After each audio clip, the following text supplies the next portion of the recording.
네, 안녕하십니까. 반갑습니다. 연구소를 맡고 있는 윤심입니다. 그럼 지금부터 AI 기반 분석 플랫폼 브라이틱스 AI에 대해서 설명을 드리겠습니다. 그 데이터가 굉장히 많이 늘어나고 있다는 것은 아마 여러 경로를 통해서 알고 계시고 또 이미 여러분들 스스로도 매일매일 생활에서 느끼실 겁니다. 근데 이 데이터의 규모가 어느 정도냐면 2016년 기준으로 16제타바이트가 있다고 합니다. 이게 제타라는 게 이해가 잘 안 되시죠? 보통 기가를 많이 쓰는데 뭐 기가, 뭐 테라, 페타, 엑사, 그 다음에 제타거든요. 근데 이게 1제타가 어느 정도냐면 영화 한 편 모바일에 다운로드 받으시면 한 1기가바이트 정도 됩니다. 근데 그 1기가바이트가 1조 1000억 개가 있어야 1제타바이트입니다. 근데 이게 2020년이 되면 163제타바이트니까 영화로 치면 한 163조 1000억 편 이상이 되는 거죠. 그러니까 체감하기 어려울 정도로 굉장히 어마어마한 숫자인데요. 그러면 이렇게 데이터가 많이 늘어나고 있는 게 무슨 의미가 있는 건가, 기업에. 그리고 예전에는 그렇게 데이터가 없었나. 예전에도 물론 데이터가 있었는데 더 많아진 건 너무 확실하죠. 모바일에서 사실 우리가 클릭하는 거 하나도 데이터고, 좋아요 누르는 것도 데이터고, 검색하는 것도 데이터고, 또 모든 설비, 장비, IoT 기기에서 센서에서 나오는 그런 것도 모두 데이터입니다. 우리가 사용할 수 있는 데이터. 그래서 이렇게 데이터가 증가하는 원인은 또 기술적인 발전도 있습니다. 데이터를 저장할 수 있으니까. 예전에는 그냥 다 보내던 거를 이제 저장할 수 있으니까 데이터가 굉장히 늘어나고 있는데, 그래서 수집 주기가 예전에는 뭐 저장 공간도 작고 하니까 뭐 1시간마다 뭐 몇 분마다 이렇게 수집했던 걸 이제 거의 실시간으로 다 수집이 가능합니다. 그리고 수집 소스도 예전에는 뭐 우리 내부 시스템, 뭐 ERP 시스템, MI 시스템 이런 데서 했다면 이제는 외부 데이터, 여러분들 매일 쓰시는 소셜 데이터, 뉴스, IoT 뭐 이런 다양한 그 외부 디바이스, 외부 정보에서부터 소스가 확대가 되고 있고요. 그리고 또 분석 대상도 주기랑 좀 비슷한데 너무 많으니까 랜덤하게 샘플링을 해서 데이터를 이제 분석하려고 했던 거를 이제 전수조사, 전수검사를 해서 다 할 수 있는 정도로 굉장히 기술도 발전을 했습니다. 근데 이렇게 발전한 이 증가하고 있는 데이터가 도대체 기업에는 무슨 의미가 있나? 왜 기업들이 이렇게 데이터에 관심을 갖나?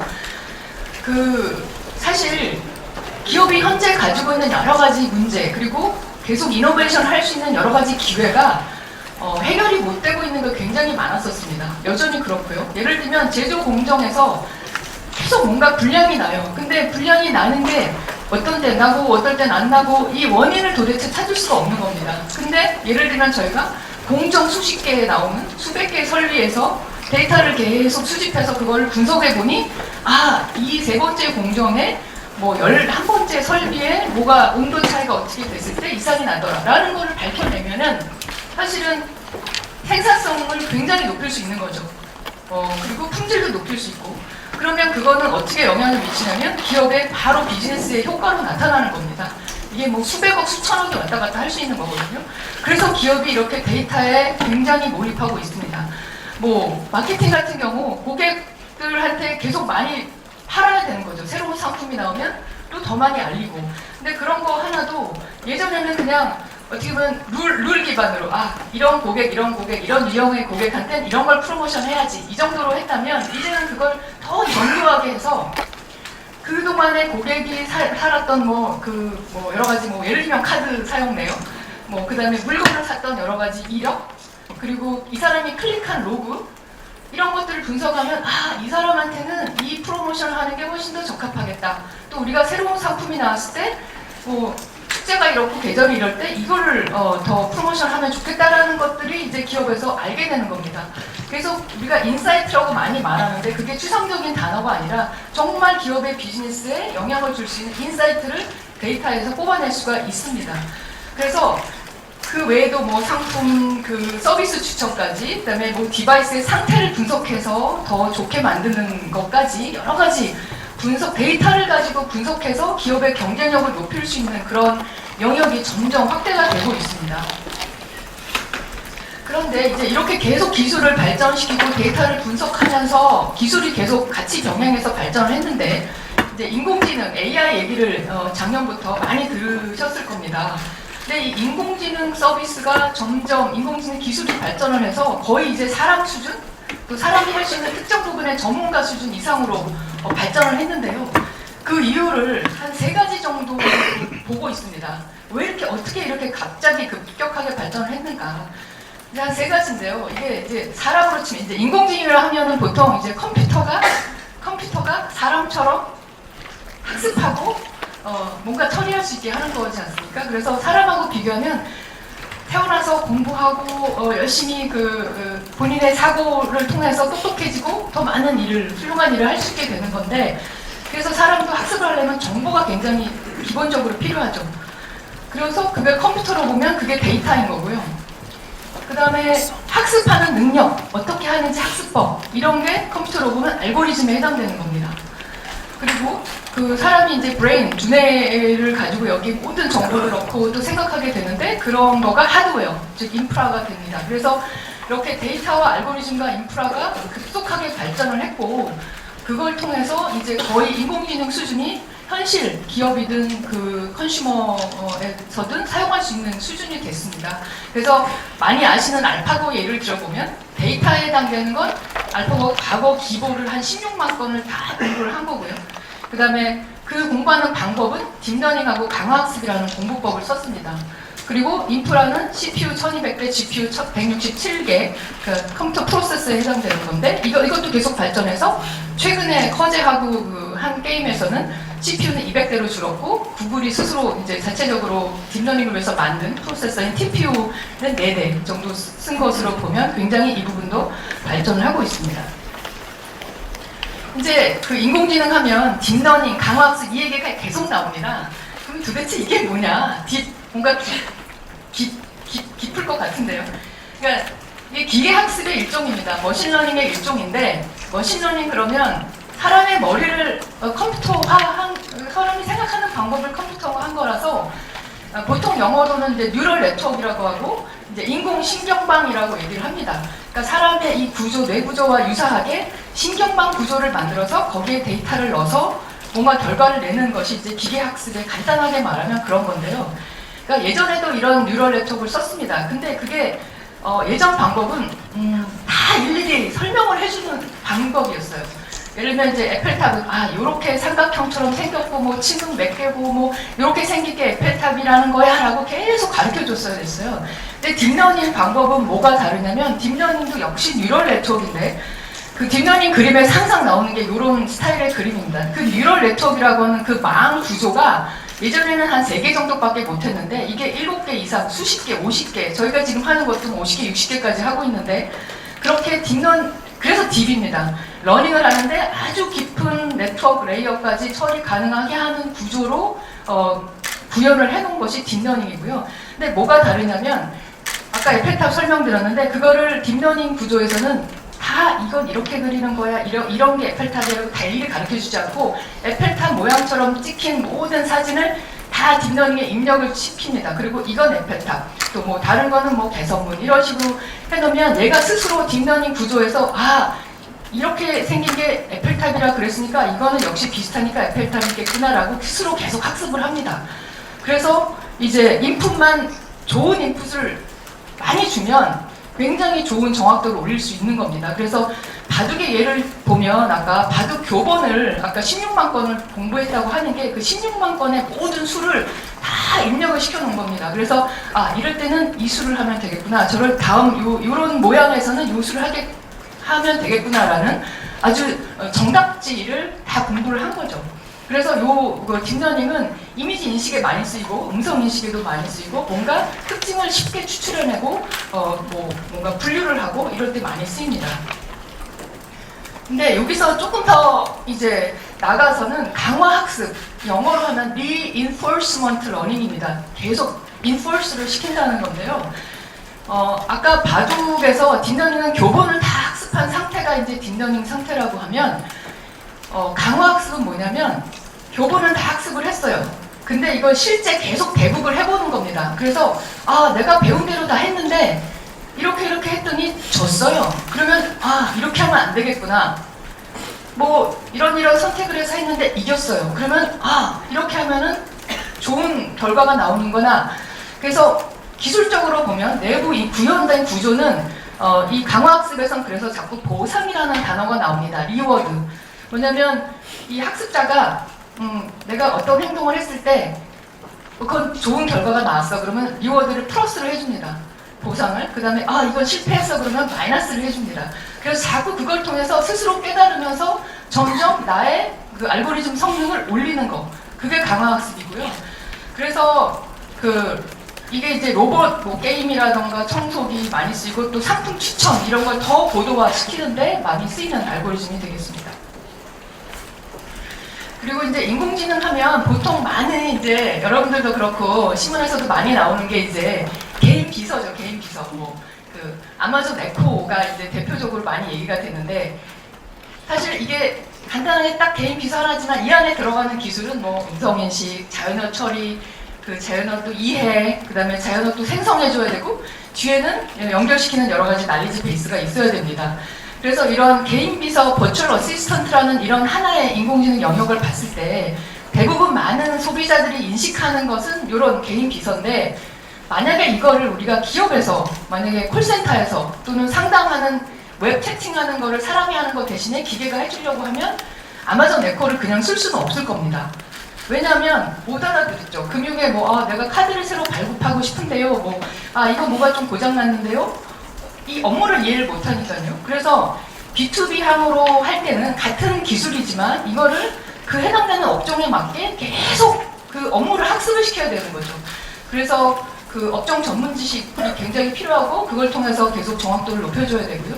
마찬가지로 컴퓨터 비전, 얼굴 인식 기술도 마찬가지입니다. 스노우 많이 쓰실 텐데 이제 딥러닝이 많이 쓰이는 영역이기도 합니다. 그래서 이제 눈, 코, 입 추출해서 여기 이제 그림 그려주고 이렇게 하는 컨슈머향에 쓰는 이 기술을 만약에 어떤 공정에서 상품의 분량을 카메라로 찍은 그 고화질의 이미지를 가지고 이게 불량인지 이게 불량인데 이게 왜 불량인지를 체크해내는 거가 필요하다라고 하면 그냥 똑같이 스노우에서 썼던 이런 얼굴인식 기술만은 안 될 겁니다. 그래서 같은 이미지 이미지 분석 기술이라 그래도 기업에서 쓸 때는 뭐 이미지 자동 분류나 이런 데 쓴다고 하면 상당히 많은 그 해당되는 업종에 대한 그 노하우 학습이 필요하게 됩니다. 그래서 저희가 이제 이 브라이틱스는 아마 많은 분들이 아실 텐데 브라이틱스는 저희가 오랫동안 해왔습니다. 빅데이터 분석 플랫폼으로서 2012년부터 해서 여러 고객사에 이미 쓰이고 있는데 저희가 브라이틱스 분석 플랫폼에 아까 말씀드린 그런 지능형 기술, AI 기술을 접목시켜서 브라이틱스 AI라는 거를 완성을 했습니다. 그게 이 기존에 이제 저희가 빅데이터 분석 그러면 집계형, 예측형을 주로 했었습니다. 이건 뭐냐면 집계형은 보통 디스크립티브. 그래서 과거의 데이터를 가지고 대부분 과거의 데이터를 가지고 왜 이렇게 매출이 떨어졌을까? 매출이 떨어진 원인이 뭘까? 그런 거를 주로 분석하는 거고요. 예측형은 프리딕티브라 그래서 그러면 과거의 이력을 쭉 보니까 올해 4분기에 매출은 어떻게 될 것이야 라고 이제 예측을 해주는 게 프리딕티브고 그래서 거기는 주로 통계 함수, 뭐 기계 학습도 일부 함수들이 쓰입니다. 근데 저희가 여기에 지능형을 더했다라는 말은 또 거기에 처방형을 더했다는 말은 뭐냐면 처방은 이제 우리 처방전 생각하시면 되죠. 그래서 매출이 이렇게 떨어졌고 앞으로 이렇게 예측이 되는데 그런데 내가 얼마를 더 하고 싶으면 이 상품에 어떤 프로모션을 하고 가격은 어느 정도로 하는 게 좋아 라고 디시전을 지원해 주는 것까지 해주는 게 처방형 분석입니다. 그래서 이거를 위해서는 딥러닝 강화학습 이런 알고리즘은 추가가 돼야 되고요. 그래서 브라이틱스 AI는 이런 부분이 다 포함되어 있습니다. 근데 저희가 그 브라이틱스 AI를 가지고 여러 프로젝트를 해보면서 사실은 처음에 고객들은 이거 뭐 AI로 하면 브라이틱스 AI로 하면 다 금방 한 번에 다 되는 줄 생각하시는데 절대 그렇지 않습니다.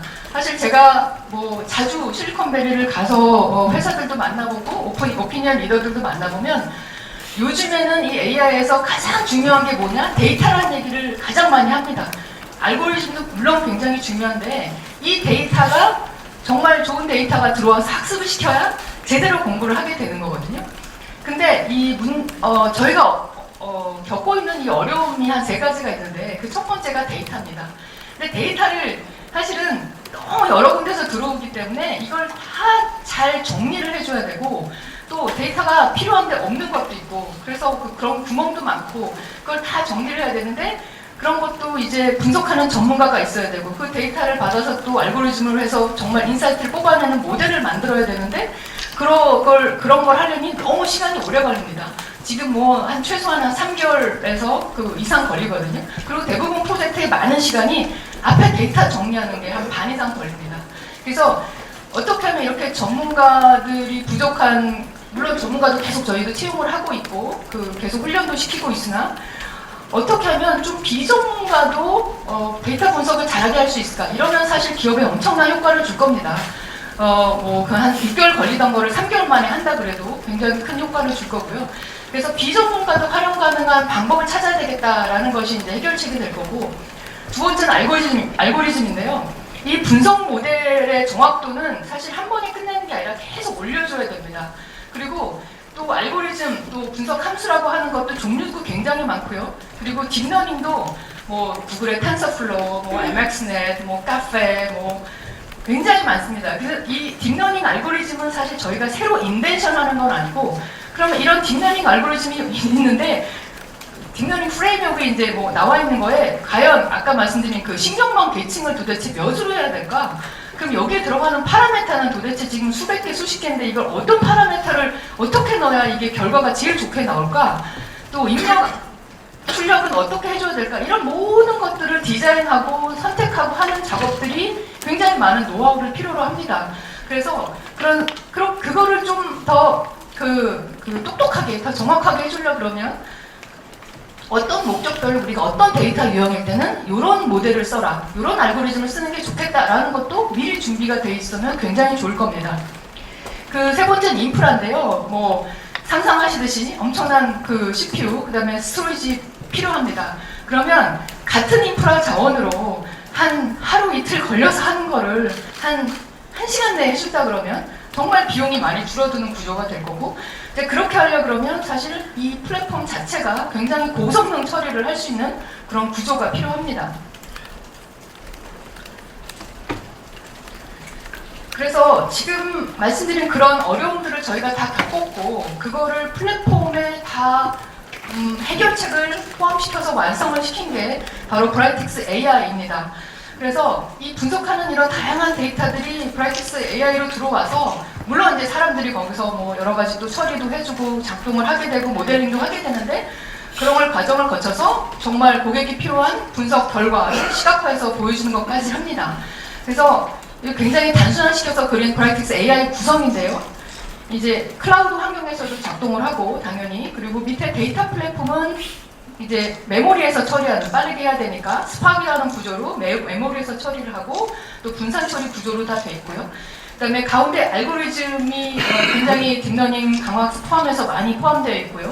그 위에 이런 알고리즘을 활용을 해서 다양한 AI 서비스를 구성을 하게 되는데 저희는 이제 3가지 영역에 현재 집중하고 있습니다.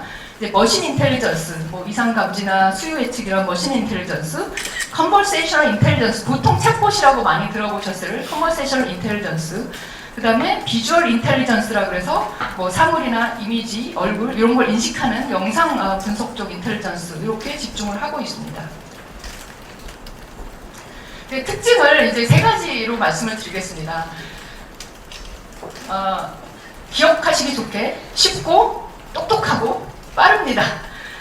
그러니까 아까 말씀드린 그 문제 해결하고 연결시켜 보시면 비전문가도 할 수 있어야 되니까 이 분석 모델링을 저희가 자동화를 해줬습니다. 그리고 똑똑한 거는 미리 경험에서 다 축적된 이런 알고리즘과 모델을 미리 다 만들어서 제공해서 프리메이드된 그런 인텔리전스를 제공하고요. 빠르게는 정말 한 10배 이상, 20배까지 빠른 그런 고성능 그리고 확장형 그런 플랫폼으로 제공을 합니다. 하나씩 조금 자세히 말씀을 드리겠습니다. 그 모델링을 자동화한다는 게 이제 무슨 개념인지 말씀을 드리겠는데요. 기존에는 이 오른쪽 보시면 이게 브라이틱스 화면입니다. 근데 인사이트를 뽑아내기 위해서 모델링을 한다는 것 자체가 그냥 클릭 한 번으로 되는 게 아니라요. 저런 동그라미 박스 하나가 알고리즘 하나입니다. 근데 너무 알고리즘이 많기 때문에 그걸 다 선택을 해서 데이터 사이언티스트라고 현업 전문가들하고 다 데이터 엔지니어가 모여서 야 이렇게 해서 한번 해보자 해서 결과 또 보고 이렇게 해보니까 또 안 좋아. 파라미터도 바꿔보고 이 작업을 계속 하거든요. 그래서 이게 한 전문가 2명이 한 3개월 정도 걸립니다. 아주 간단한 거는 2주도 되지만요. 그래서 이런 복잡한 분석 과정을 저희가 오토노머스 어널리틱스라고 해서 분석 자동화를 제공을 합니다. 그래서 함수로는 딱 그 알고리즘을 하나만 딱 써도 되게 하나만 쓰고 자동으로 아까 사람들이 했던 그런 수작업을 다 모델을 여러 가지 다 넣어보고 파라미터도 여러 가지를 다 알아서 자기가 다 넣어봐서 이게 제일 좋습니다라고 제시를 해줍니다.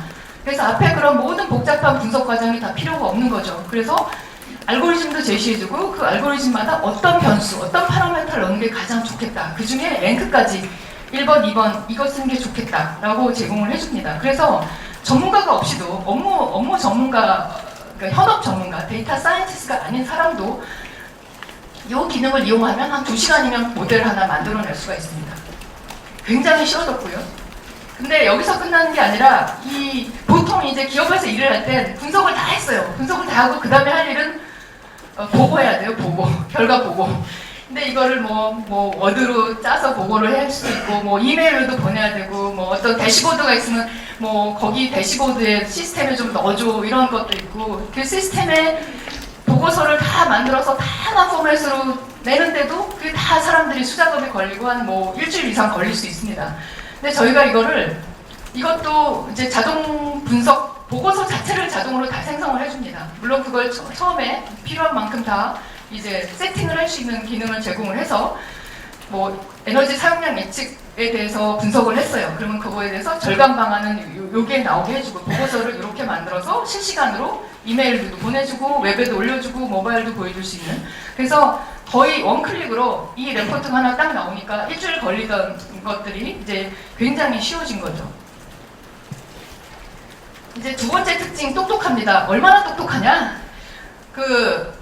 사실 기본적인 모든 이제 알고리즘, 기계학습, 딥러닝 이런 모든 알고리즘 저희가 한 140개 이상, 지금도 계속 추가가 되고 있습니다. 그 알고리즘을 가지고 있고, 근데 이 알고리즘들을 그냥 알고리즘만 쭉 몇 개 가지고 있는 게 아니라 이거를 이제 어떤 목적으로 사용하느냐에 따라서 이게 뭐 분집을 이제 좀 분석을 하려고 하는 건지, 아니면 연관도를 분석을 하려고 하는 건지, 뭐 추천을 위한 건지 이런 거에 따라서 목적별로 이 알고리즘 세트를 다 제공을 하고요. 그 중에서도 저희가 강화학습 부분, 아까 처방형 알고리즘이라고 말씀드렸던 그 강화학습 부분의 알고리즘은 미주 연구소에서 개발을 했고 같이 개발을 했고요.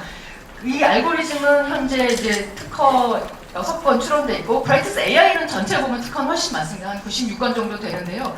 특히 이 알고리즘 저희가 강화학습 아까 말씀드린 그 알고리즘 창시자가 리처드 서튼 교수라는 분입니다. 캐나다 알버타 대학에 계시는데 이분이 저희 자문을 해주고 계시고 이분이 하신 말씀이 SS에서 만든 이 강화학습 알고리즘이 가장 확장성 있게 구현된 최고의 알고리즘이다 라고 얘기를 하고 계십니다.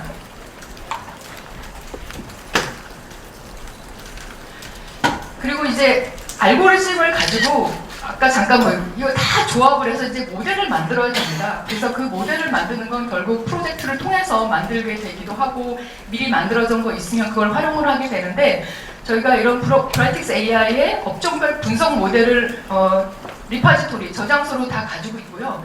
그래서 제조, 판매, 마케팅, 물류, 의료정보 여러 분야에 저희가 경험을 해서 가지고 있고 이제 특히 AI 분석 모델이 뭐냐 예를 들면 제조의 설비 이상 감지 이것도 이제 기존에 여러 알고리즘을 써서 가장 좋은 거로 모델을 가지고 있습니다. 그래서 설비 이상 감지 모델이라는 게 있고 그거랑 유사한 프로젝트가 있다 그러면 이걸 가져다가 이걸 기반으로 더 똑똑하게 성능을 강화할 수 있게 최적화시킬 수 있는 겁니다. 뭐 마케팅의 시장 반응 뒤에서 사례에서 말씀드리겠지만 시장 반응 분석이라던가 물류의 뭐 운송 위험을 미리 리스크를 좀 예측을 하는 이런 것까지 다 저희가 모델을 확보를 하고 있고 고객들은 이 모델을 가져다가 사용하실 수가 있습니다. 그 세 번째 빠르게입니다. 저희가 이것도 이제 실제로 했던 프로젝트인데 아까 제가 데이터를 앞단에서 정리하고 정제하는데 많은 시간이 걸린다 했는데요. 그게 얼마나 걸리냐면 이제 그때 데이터가 한 1.5억 건? 1.5억 건의 이제 설비에서 나오는 데이터를 그냥 분석도 아니고 이걸 정리해서 분석하려고 넘겨주는데 데이터량이 너무 많아서 한 3시간 이상이 걸리는 겁니다. 근데 3시간 이상이 걸리는데 이거를 고객이 한 1시간으로만 줄여도 정말 그 다음 일이 연결이 되겠다. 왜냐면 3시간 이상이 걸리면 반나절 지나가죠. 그 다음에 이제 오후에 뭐 분석하려고 하고 좀 한 분석 자체도 또 오래 걸리니까 이게 너무 시간이 오래 걸리는 겁니다. 그래서 이게 1시간만 되면 정말 많은 부분을 효율적으로 할 수 있겠다 했는데 저희가 이거를 10분으로 줄였습니다. 저희 알고리즘을 개선했고 수집 처리하는 그런 구조를 다 개선했고 그 데이터베이스 처리하는 그런 구조를 그래서 이 부분 저희가 현재 특허를 내고 있고요. 그래서 굉장히 저희가 빠르게 처리할 수 있고 또 하나 오른쪽에 보시는 거는 저희 브라이텍스 AI에서 제공하는 이런 알고리즘과 모델 외에도 사실은 외부에도 굉장히 많은 알고리즘들이 있습니다.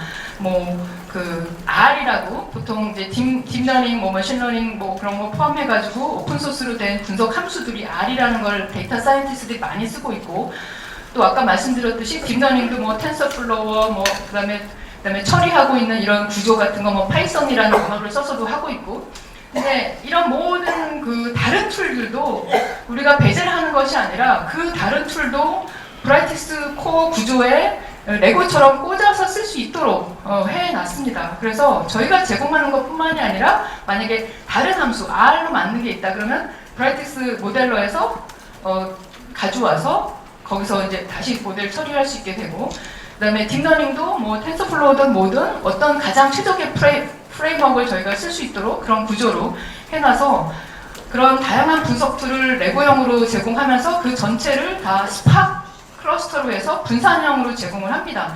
그래서 그 처리 자체는 굉장히 분산 고성능 빠르게 되고요. 이제 레고형으로 여러 툴들도 같이 쓸 수 있다는 게 저희가 에코시스템 조금 더 넓히는 그런 구조가 되겠습니다. 그래서 지금 이제 3가지 말씀드렸는데 쉽고 똑똑하고 빠르다. 정말 현업 사용자가 데이터 사이언티스트가 아닌 현업 사용자가 2시간 만에 모델링 할 수 있고요. 그리고 똑똑하다는 거는 저희 굉장히 자랑스럽게 생각하는데 이 기업형으로 이 프리스크립티브 섭외형 알고리즘을 플랫폼으로 만든 것이 세계 최초입니다. 그리고 그런 알고리즘을 쓸 수 있게 제공하기 때문에 굉장히 똑똑하고 아까 처리하는 데이터 수집 처리 부분에서 20배 이상 고성능으로 분석 처리할 수 있는 것을 지원하기 때문에 굉장히 빠릅니다. 그리고 하나 더 말씀드릴 게 있는데요. 지금까지 설명드린 브라이텍스 AI를 저희가 브라이텍스 AI 클라우드로도 제공을 합니다. 당연히 그렇게 고객들도 쓰고 있고요.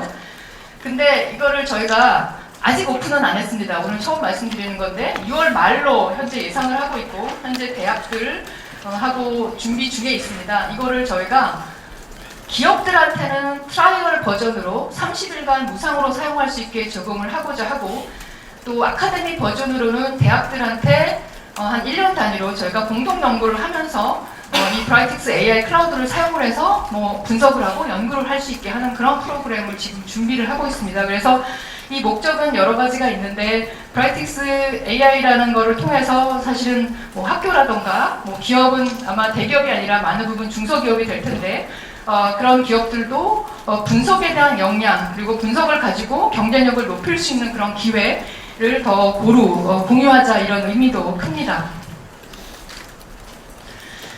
네, 지금까지 말씀드린 브라이텍스 AI는 저희가 레퍼런스는 한 70개 이상 가지고 있습니다. 프로젝트 이미 70개 이상 수행을 했고요.